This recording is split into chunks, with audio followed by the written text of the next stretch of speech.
आपण पाहत आहात सत्याची बाजू मांडणारं हक्काचं न्यूज चॅनल M24 तास।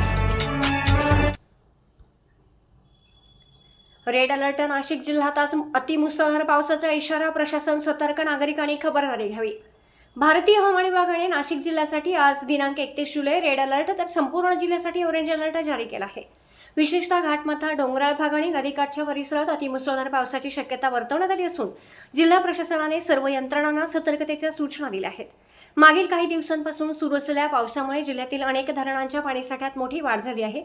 नंदुरबारमध्ये नांदूर मध्यमेश्वर धरणातून पाण्याचा विसर्ग सुरू असून नदीकाठच्या गावातील नागरिकांनी विशेष खबरदारी घ्यावी असे आवाहन प्रशासनाने केले आहे। आवश्यकतेनुसार परिस्थितीवर नियंत्रण ठेवण्यासाठी विसर्गात वाढ अथवा बदल करण्यात येऊ शकतो। दरम्यान इगतपुरी आणि त्र्यंबकेश्वर तालुक्यात संततधार पाऊस सुरू असून गंगापूरसह परिसरातील धरणांच्या पाणीसाठ्यातही लक्षणीय वाढ झाली आहे। त्यामुळे नदी नाले दुथडी भरून वाहण्याची शक्यता असून नागरिकांनी विनाकारण नदीपात्र, धबधबे व पूरग्रस्त भागात जाणे टाळावे असे आवाहन करण्यात आले आहे। जिल्हा प्रशासन, सार्वजनिक बांधकाम विभाग, आरोग्य विभाग, आपत्ती व्यवस्थापन यंत्रणा तसेच महसूल विभागाला सतर्क राहण्याचे निर्देश देण्यात आले आहेत। संभाव्य आपत्कालीन परिस्थितीला तोंड देण्यासाठी आवश्यक यंत्रणा सज्ज ठेवण्यात आल्या आहेत।